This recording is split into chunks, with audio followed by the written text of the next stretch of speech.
Working on other cars here today. When I was down at the Moparty, I went to Summit and I bought this carb spacer, and I'm putting it in the Cuda. It helps flow. I guess the way it's designed helps flow.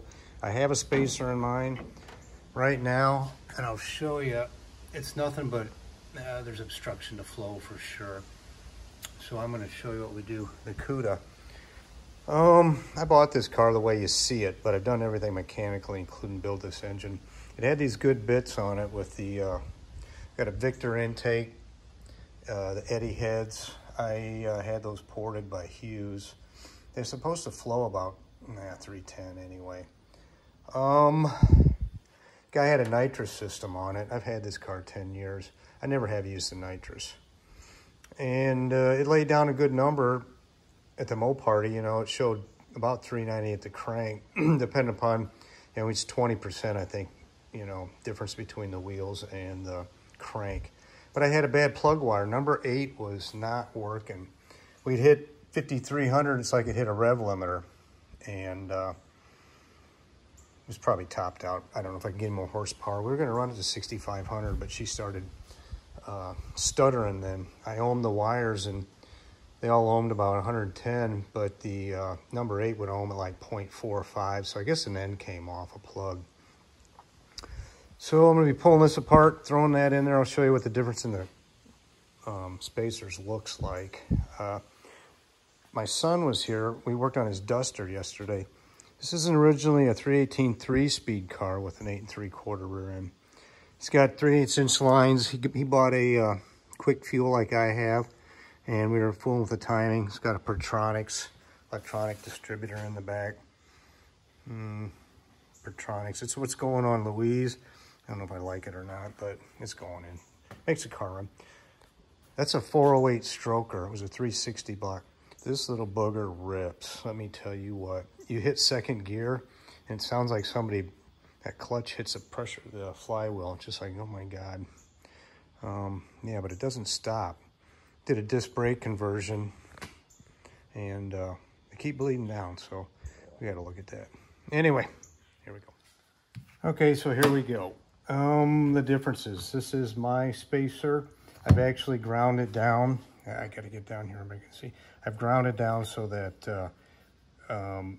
there was a lip on here, and that creates turbulence, which you don't want going into the intake. All right.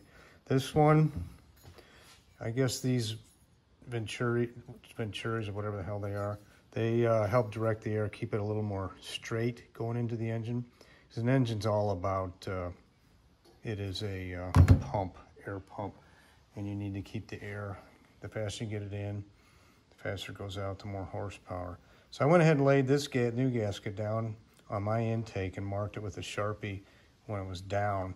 And that's how much the lip was. So all of this will create turbulence as the air comes in. So I'm going to cut that off, throw this on the car, and I don't know, might be worth 5 horsepower.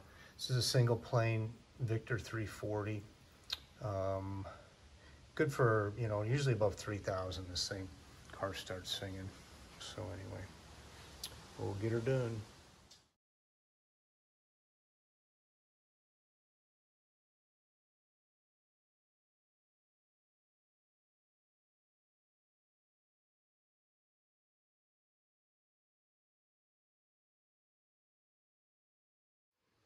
Oh, she's done. That was pretty painless. Didn't drop anything in the engine either. It's always a bonus.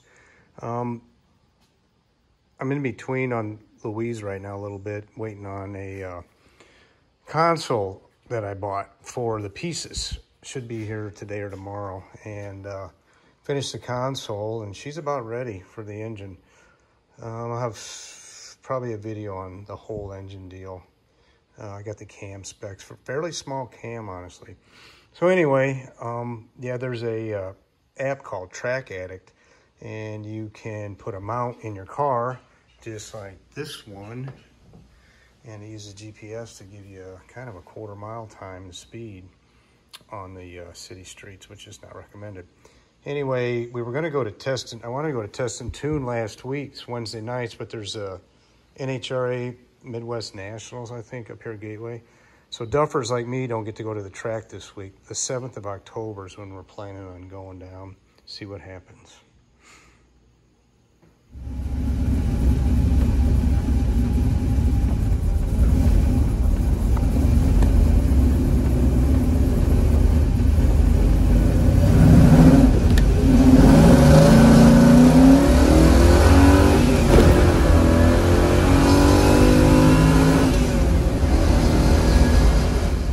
I'm back. Had to go drop some engine oil off and pick up some engine oil. So I take the car. Can't really tell a difference, I don't think. Didn't expect to. 5 or 10 horsepower, you're not going to notice in the seat of the pants. So anyway, while I'm waiting to finish up some stuff, I am going to get into Louise's electrical and see what's working or not working, if I can.